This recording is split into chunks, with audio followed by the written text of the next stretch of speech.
তাহলে যে ব্যক্তি আল্লাহকে সেজদা দিয়েছে, সেজদা দিয়ে দিয়ে আল্লাহকে যখন রাজি করেছে, জাহান্নামের আগুন যখন কপালে সেজদা দেওয়ার কারণে লাগবে না, তাহলে আল্লাহ সেজদাওয়ালা ব্যক্তিকেও জাহান্নাম থেকে বাঁচাবে।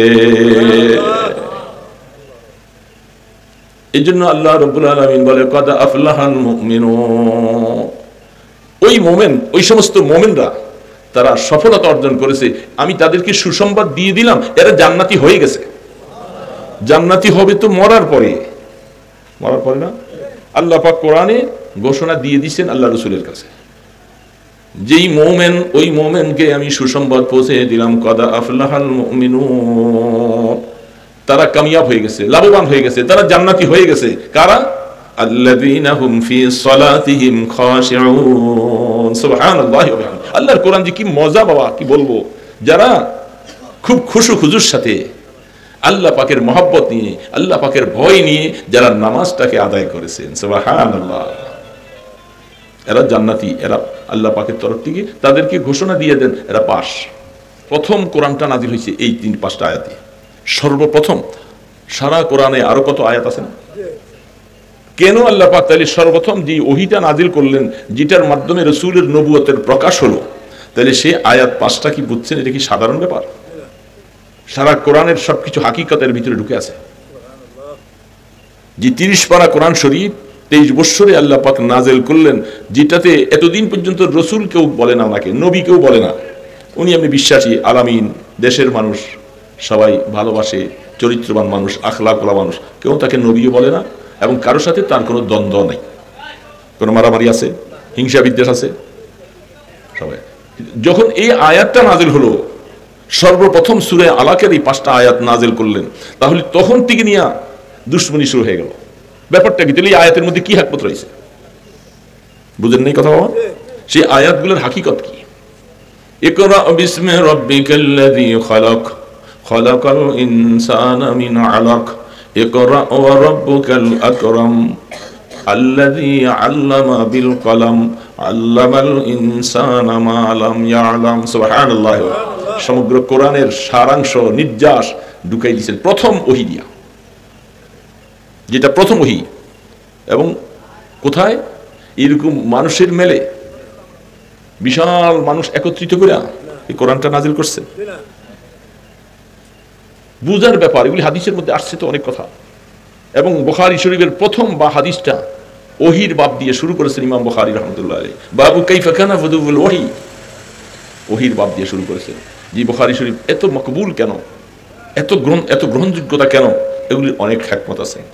এখন এত নীরব, নিস্তব্ধ, জনমানবহীন, যেখানে মানুষ কোনোদিন লোকাল লোক নিয়ে সেখানে যাইতেও সাহস পায় না, সেই 2-3 মাইল উপরে, পাহাড়ের উপরে কোনো মানুষ নেই, কেউ নেই। কি আশ্চর্য! সেই জায়গার মধ্যে নবীজিকে আল্লাহ পাক নিলেন সেখানে। কি আশ্চর্য! সেখানে নিয়ে গেলেন। জমিনে কি বাইতুল্লাহ ঘরের পাশে কি কোরআনটা নাজিল করতে পারতো না? তার ঘরের মধ্যে যখন শুয়ে আসছিলেন সেখানে কি কোরআনটা নাজিল করতে পারতো না? কিন্তু আল্লাহ রাব্বুল আলামিন এগুলি কিছুই করলেন না, নিয়ে গেলেন বন্ধুকে কোথায়? ওই গারে হেরা, জাবালে নূর, সেই 2-3 কিলোমিটার উপরে মাটির থেকে, নির্জন নিস্তব্ধ জায়গা। দেখলে সেখানে ভয় পাওয়া যাওয়ার কথা।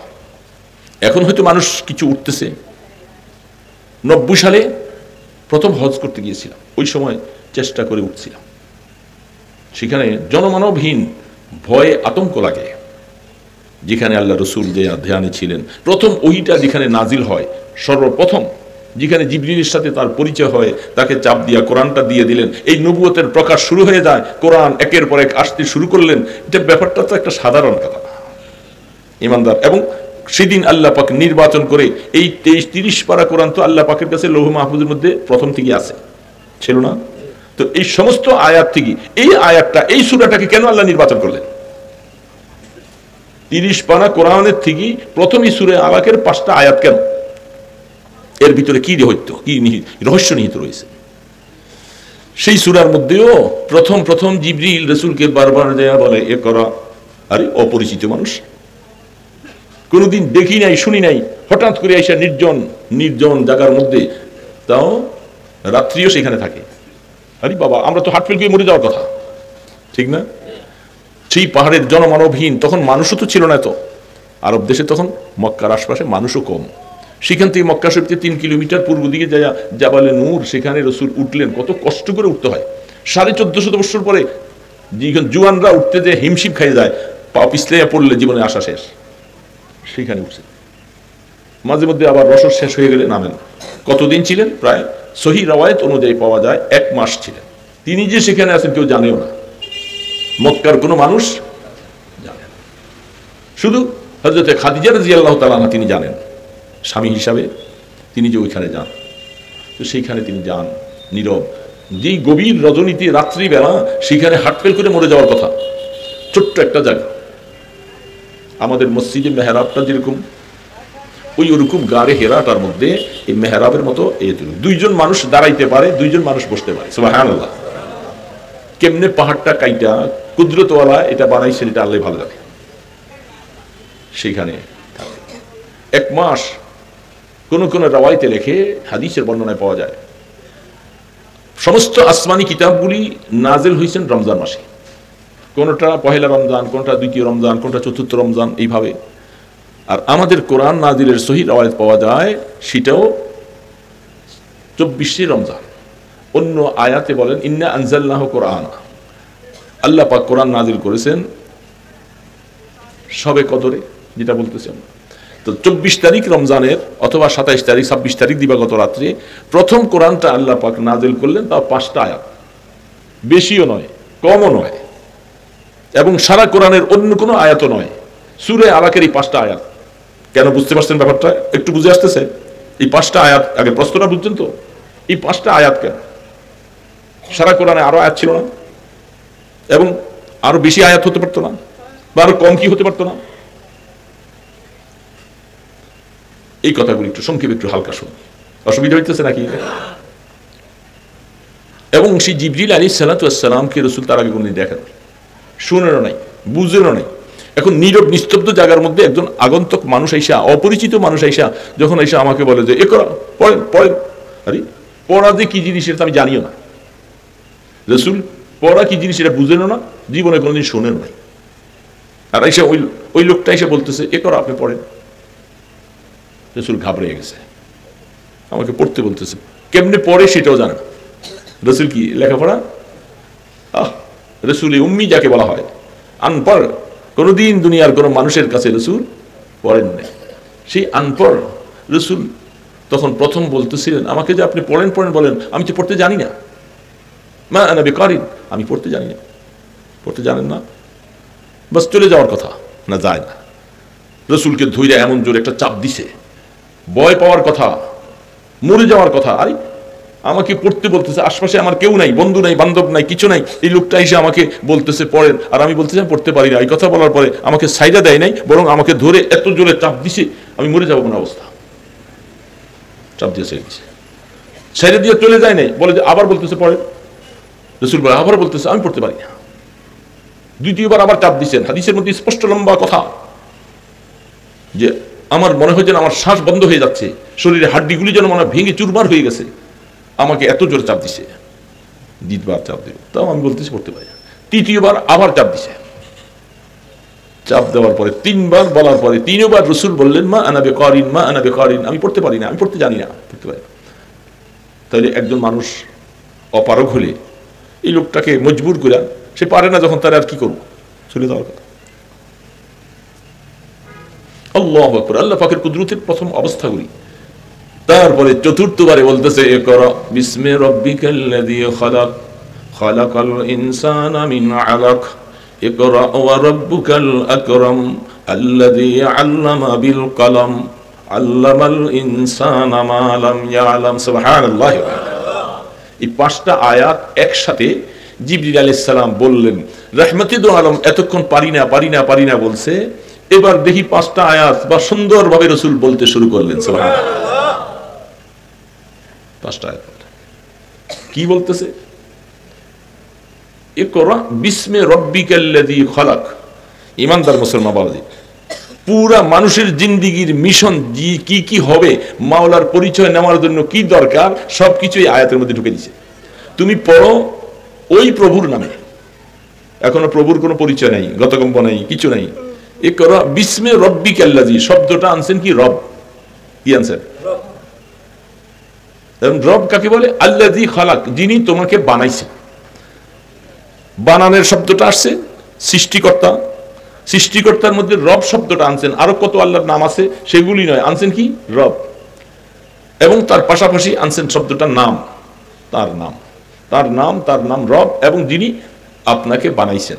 রাসূল করিম সাল্লাল্লাহু আলাইহি সাল্লাম, তাকে যে আল্লাহ বানাইছেন, তিনি সেদিন থেকে সব পরিচয় করে দিচ্ছেন। আপনি মনে করুন যে রবের শব্দটা আসছেন, রব কাকে বলে, রব ছিলেন ওই দুনিয়াতে আসার আগে, আপনি আর আমি আসার আগে রূহের জগতে সবাইকে একত্রিত করে কি বলছিলেন এই কথাটা, আলাস্তু বিরব্বিকুম? কি রে বাবা, বলছিলেন কি বলছেন না? আমাদের মনে নাই, কোরআন তো বলছেন আলাস্তু বিরব্বিকুম, আমি কি তোমাদের রব নয়? সেই সময় সমস্ত রূহের সামনে বলছিলেন শব্দটা, আর কোন শব্দ আনেন নাই, শব্দটা কি আনছেন? রব। ওই প্রথম জীবনে আনছেন রব। দুনিয়ার জীবনে যখন রাসূলের কাছে প্রথম ওহী আসবে, সেই ওহীর মধ্যে শব্দটা, প্রথম শব্দটা কি? দেখছেন অবস্থা, দেখছেন? প্রথম ওহী, সারা কোরআনের প্রথম নাজিল হবে, প্রথম ওহীর মধ্যে শব্দটা কি আনছেন? রব। আসে দুনিয়াতে আসলাম এবং রাসূল নবুয়ত প্রাপ্তি শুরু হলো, আস্তে আস্তে করে নামাজ আসবে। আল্লাহ পাক বলে, এ আমার বান্দারা, বান্দাবান্দি, আমি নামাজ দিছি, নামাজ পড়বা না? বলে হ্যাঁ পড়বো। কি দিয়ে পড়বা? আলহামদুলিল্লাহি রাব্বিল আলামিন। সুবহানাল্লাহ। কি শব্দ? রব। নামাজের প্রথম শুরু করতে হলে রব, ওহী শুরু করতে যায় প্রথম শব্দটা রব। রূহের জগতে প্রশ্নটা হয়েছে রব কি? মাঝখানের জীবনের মধ্যে সমস্ত নামাজের অংশের মধ্যে সুবহানা রাব্বিয়াল আযীম, সুবহানা রাব্বিয়াল আ'লা, সব রব রব। মাঝখানে কোরআন শরীফ 23 বছরে 30 পারা কোরআন নাজিল করে, বান্দা আমার সাথে কিছু চাওয়া পাওয়ার মুআমেলা আছে, আমার কাছে কিছু চাবে, যেহেতু আমি রব, আমি খালেক, আমি স্রষ্টা, আমার কাছে চাবে। কি শব্দটা দিয়া চাবে? রব্বানা যালামনা। কি শব্দটা? রব। রব আসছে না? রব্বানা আতিনা, রব্বানা মা খালাকতা হাযা বাতিলা, রব্বানা লা তুযিগ কুলুবানা, রব্বানা ইন্নানা সামি'না। কি বাবা আশ্চর্য কথা! মাওলার সাথে বান্দা কিছু নেবার জন্য যে শব্দটা আল্লাহর কাছে সবচেয়ে প্রিয়, যেটা দরকার, সেই শব্দটা কি? রব। বাস, শেষ হলো। দুনিয়ার হায়াত কাটাইলাম, আল্লাহর হুকুমে চললাম। সবকিছু যাওয়ার পরে, কবরে যাওয়ার পরে প্রথম প্রশ্নটা কি? মার রব্বুক, রব। দেখছেন রবের ব্যাপারটা বুঝতে পারতেছে এখন? ইকরা বিসমি রাব্বিকাল্লাযী খালাক। তুমি এই রাসূল, হে মুহাম্মদ, আপনি পড়ুন কার নামে? আপনার রবের নামে। ইসমে রব্বি, আপনার রবের নামে পড়ুন। কোন রব? রব কে? আল্লাযী খালাক, যিনি আপনাকে বানাইছেন। রাসূলকে বানাইছেন, আমাদেরকে বানাইছেন, সারা পৃথিবীর সমস্ত মখলুকাতকে বানাইছেন কে? রব। এখন রব, রবের এত বেশি গুরুত্ব। প্রথম ওহীর মধ্যে রব, প্রশ্নের সময় প্রথম রব, দুনিয়াতে আসার পরেও নামাজ রোজা সবকিছু রব, আল্লাহর কাছ থেকে কিছু চেয়ে নিব, সেখানে রব, সমস্ত হায়াত শেষ করার পরে কবরে যাওয়ার পরও প্রশ্নটা রব। রব কাকে বলে? রবের পরিচয় দিচ্ছেন রব। আল্লাহু আকবার। রব ওই সত্তা, ওই জাতকে বলা হয় রব। কেউ হতে পারে না। যেই সত্তা, যেই ক্ষমতা সৃষ্টির যত একেবারে কীট পতঙ্গ তরুলতা চোখে মালুম করা যায় না, এরকম ছোট্ট ছোট্ট আণুবীক্ষণ যন্ত্র দিয়া দেখলো ধরা যায় না, এরকম পোকাও আছে না নাই? ওই পোকাটার মধ্যে পুরুষ মহিলা আছে, ওই পোকাটারও পানির প্রয়োজন আছে, ওই পোকাটারও যৌন চাহিদা আছে, ওই পোকাটারও থাকার বাসস্থানের প্রয়োজন আছে, সেই পোকাটারও সুস্থতা অসুস্থতার প্রশ্ন আছে। আল্লাহ সুবহানাহু ওয়া তাআলা তাফসীর বলতেছেন, যেই সত্তা এইরকম একটা ছোট পোকার থেকে নিয়ে সমগ্র বড় বড় জানোয়ার সহ এদের সমস্ত প্রয়োজনগুলি যিনি সেকেন্ডের ভিতরে পরিপূর্ণ করে দিতে পারেন, তিনি হলেন রব। সুবহানাল্লাহ। কিসি মুরগে দর কাফে কিসমত খোরাক। আমরা শেখ সাদি রহমতুল্লাহ আলী বলেন, সি মোরগ একটা জানোয়ার আল্লাহ বানাইছেন, এটা ডেইলি 60টা হাতি লাগে তার খোরাক। এত বড় অদ্ভুত মাছ সমুদ্রে আল্লাহ বানাইয়া রাখছেন, সমস্ত সমুদ্রের সবকিছু তার মুখের মধ্যে ঢেলে দিলে সবকিছু খেয়ে সে শেষ করে ফেলে। এর যা প্রয়োজন, অসুস্থতা, খাওয়া দাওয়া, আরাম আয়েশ সবকিছুর খবর কে রাখেন? রব রাখে। রব, আল্লাহ তো আছেনই, কিন্তু রব রাখেন।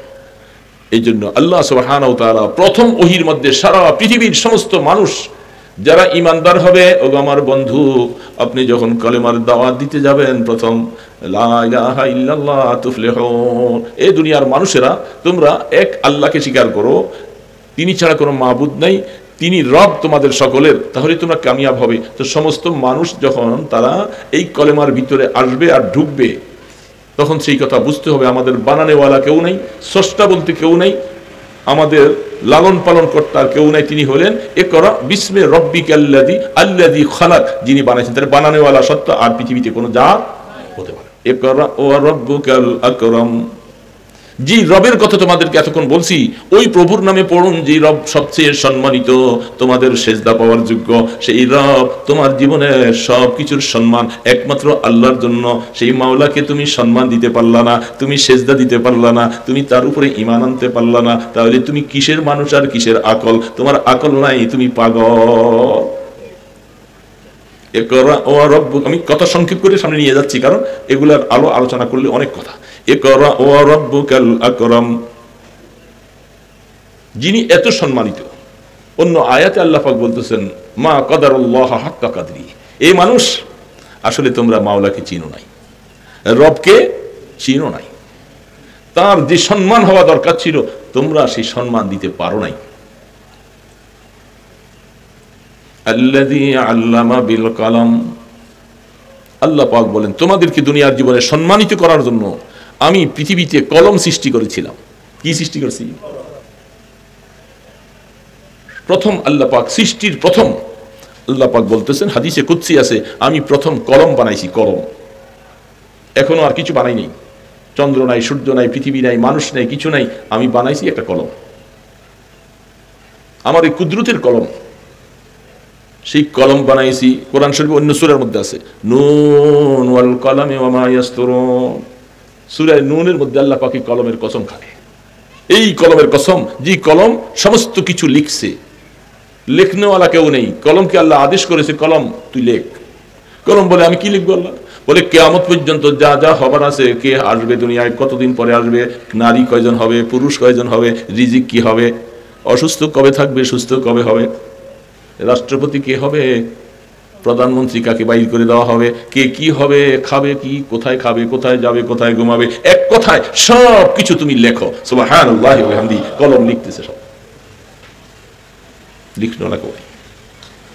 আল্লাহ পাক বলেন সেই কলমের মাধ্যমে আমি তোমাদেরকে শিক্ষা দিছি। এই কলমটা ওইখানে থাকলো, লৌহে মাহফুজের মধ্যে কলম, সব কোরআন লিখছে, কোরআন লিখছে সবকিছু লৌহে মাহফুজে। ফেরেশতাদের কাছে একটা কলম আছে না নাই? এই যে বসে আছি, যারা নামাজ পড়লো না, এদেরটা তো লিখবে না নাকি?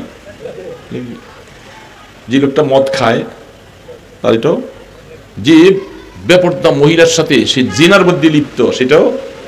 এরকম নামধারী মুসলমান আছে না নাই? অহরহ জেনা, ব্যভিচারের মধ্যে লিপ্ত, কেউ জানে না, মদ খায়, শরাব পান করে, আবার জেন্টেলম্যান হইয়া মানুষের মেলেও আসে, কিন্তু তার গোপনীয়তাটা কেউ জানে না, আল্লাহ পাক জানে। আর ফেরেশতা দিয়ে দিছে দুইজন, ওনাদেরই লেখাগুলি এখানে কলম, ওইখানে কলম। আর মানুষকে আল্লাহ পাক সম্মানিত করার জন্য, শিক্ষিত না হলে সে দুনিয়ার কাজ কারবার করতে পারবে না, এই জন্য শিক্ষা অর্জন করার জন্য মানুষের জন্য দিয়েছি আরেকটা কলম। এই জন্য আল্লাহ পাক বলতেছে আল্লামা বিল কলম, আমি তোমাদেরকে, তোমাদের বাবা আদমকে সম্মানিত করেছি ফেরেশতাদের সামনে, সমস্ত মখলুকাতের সামনে, আমি ফেরেশতা সহ সবাই সামনে আমি আমার আদমকে, ও আল্লামাল আদমা আসমা কুল্লাহা, আল্লাহ পাক বলেন আদমকে বানাইয়া সারা পৃথিবীর সব কিছুর নাম আমি আদমকে মুখস্থ করে দিয়েছি। ফেরেশতাকে বললাম তুমি বলো তো, তুমি বলো তো। ফেরেশতা বলে আল্লাহ আমরা তো জানি না। আদম আলাইহিস সালাম সবকিছু বলে দিলেন, কারণ আদমকে আল্লাহ শিখাইছেন, ও আল্লামাল আদমা আসমা কুল্লাহা, সব কিছুর নাম, কোনটার কি নাম এগুলি এখন আমরা কই পাইলাম, সবকিছু আল্লাহ আদমকে শিখাইছেন। এই জন্য শিখাইতে যাইয়া সেখানে কলমের ব্যবহার, আল্লামা বিল কলম। আল্লামাল ইনসানা মা লাম ইয়ালাম। আল্লাহ রাব্বুল আলামিন বলে, মানুষ তুমি যখন কিছুই জানতা না, হে রাসূল, হে বন্ধু, আপনার উপরে প্রথম আমি কোরআনটা নাযিল করে দিয়া আপনাকে আমি সবকিছু শিখাই দিলাম, সব বুঝাই দিলাম, সব শুনলেন। এখন আপনি এটার দাওয়াত দিতে যায়, সারা পৃথিবীর মানুষ আপনার শত্রু হয়ে গেল, আপনাকে পছন্দ করে না। এখন সেখানে আপনার কাছে যেটা দিয়েছি, এটা ওই যে আমার নূরটা সরাসরি আপনার সিনার মধ্যে ঢালছিলাম, ওই অন্ধকার রাত্রে, সেই 14ই রমজান মাসে, 24শে রমজানে গাড়ি হীরার মধ্যে নিয়া, আল্লাহু নূরুস সামাওয়াতি ওয়াল আরদ, ওই সিনার মধ্যে রাসূল পাক সাল্লাল্লাহু আলাইহি ওয়াসাল্লামের সিনা মোবারকের মধ্যে এই আল্লাহ পাকের সেই কালেমার নূরটা সেখানে ঢেলে দিয়েছেন। আর এটার আলো ছড়িয়ে পড়েছে চতুর্দিকে। আলো যার কাছে পৌঁছেছে, যে আলোটাকে সাদরে গ্রহণ করেছে, সে ইমানদার হয়ে গেছে। আলোকে যে সাদরে গ্রহণ করতে পারে নাই, সে কাফের আর বেঈমান থাকলো। বুঝছেন বাবাজিরা?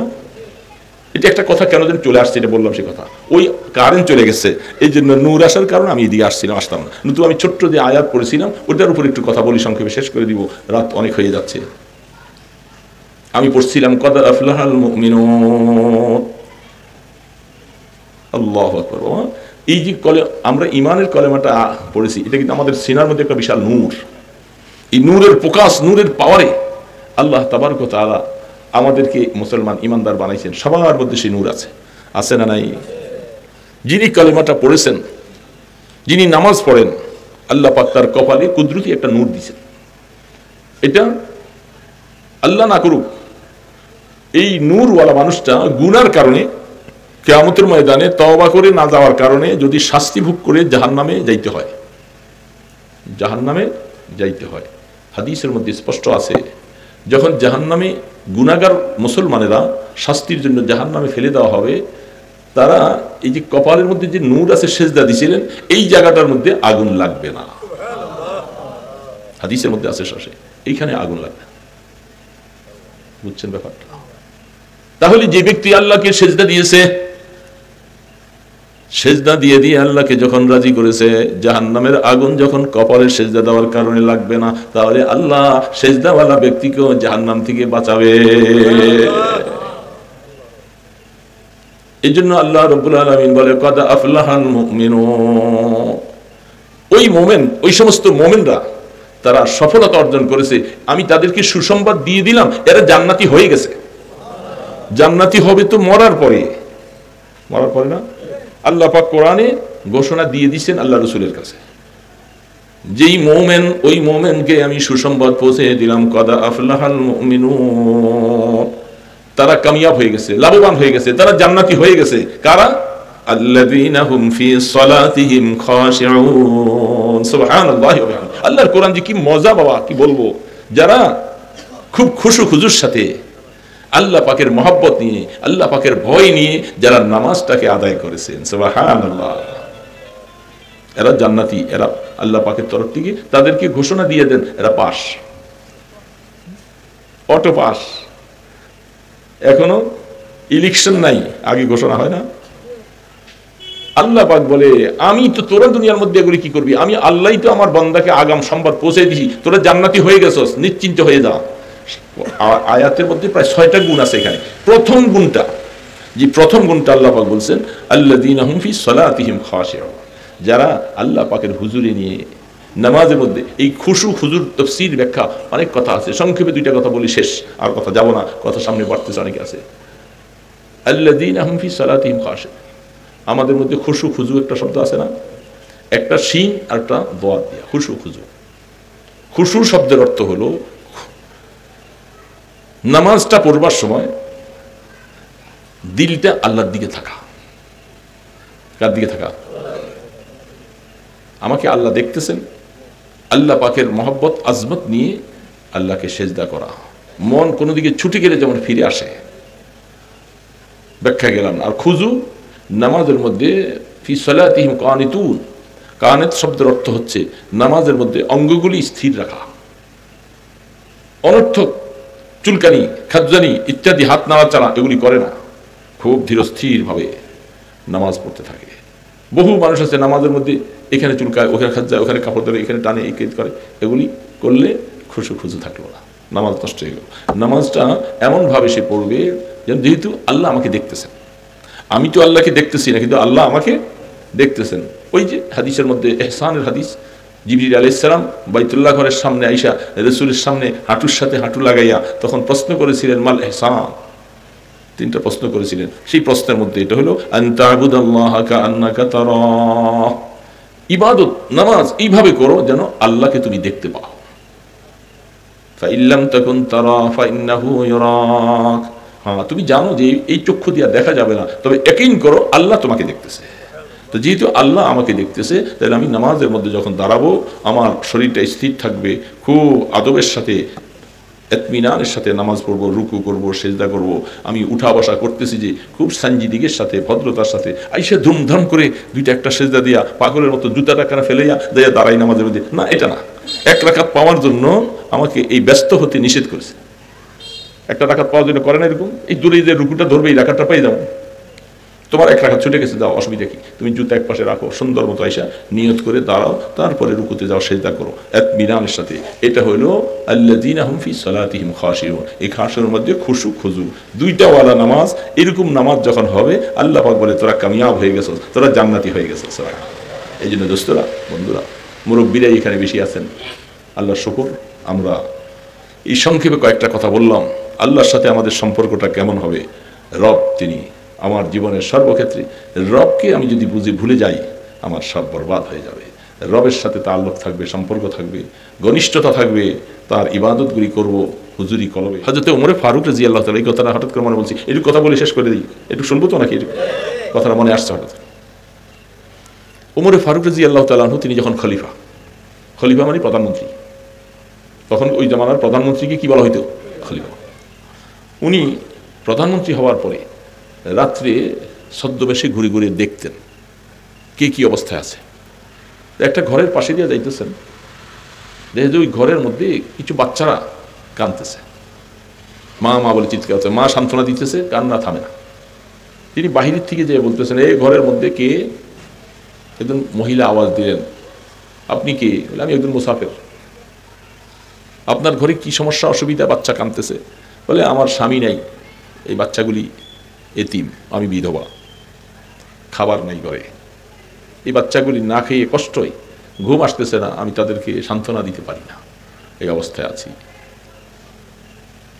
তবে তিনি এই কথাটা শুনে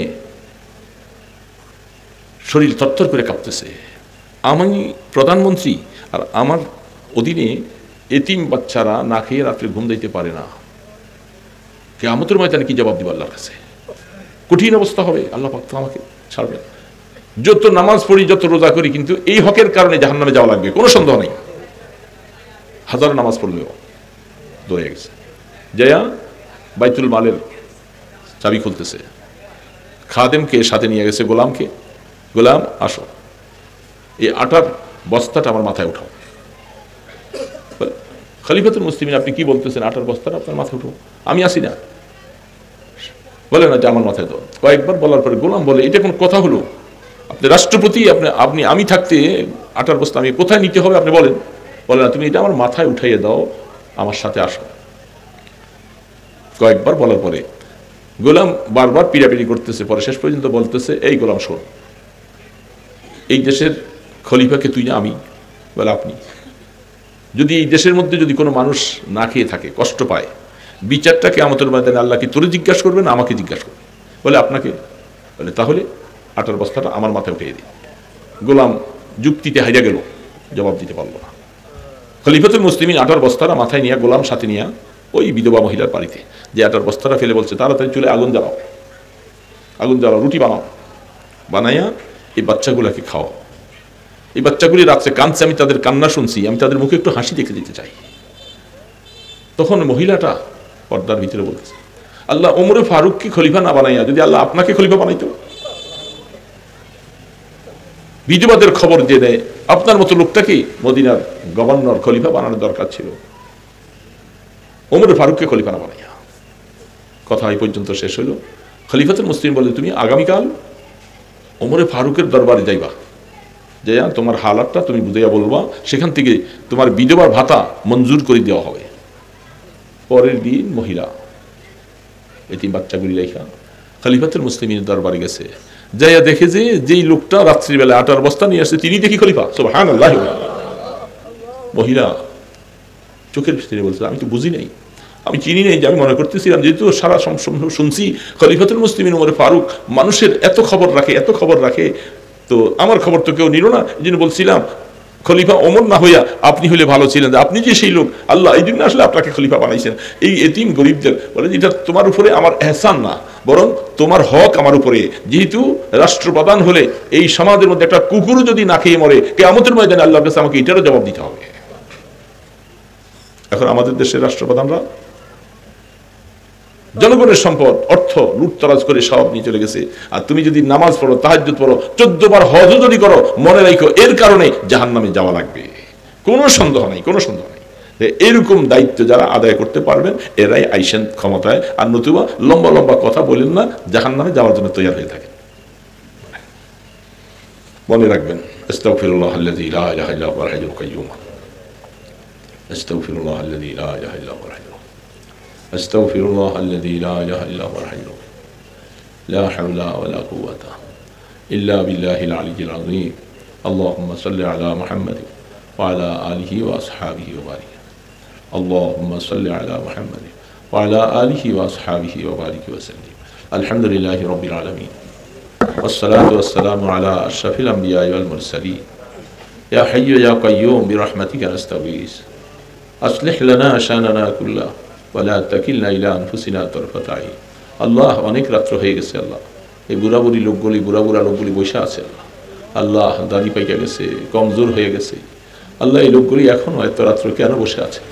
তোমার কোরআনের মায়ায়, তোমার রসুলের হাদিসের মায়ায় বসে আছে আল্লাহ, আমাদের এই বসাকে তুমি কবুল করে নাও আল্লাহ। আমরা আখিরাতের যাত্রী, এ আল্লাহ, কখন ডাক দিবা চলে যাব, এ মাওলা আমাদের গুনাহগুলি মাফ করে দিবা আল্লাহ। আমরা আগুনে জ্বলার মতো ক্ষমতা আমাদের নাই মাওলা, এ মাওলা আগুন যে কত কষ্ট, কলিজাটা পুড়ে চারকার হয়ে যাবে আল্লাহ, আমাদেরকে মাফ করে দাও আল্লাহ, আগুনে ফেলে দিও না আল্লাহ, আগুনে ফেলে দিও না মাওলা আল্লাহ। মওতের সময় তওবা করে কবরে যাওয়ার তৌফিক দিও, হঠাৎ করে মওত দিও না মাওলা, তওবা করতে না পারি এমন মওত দিও না আল্লাহ।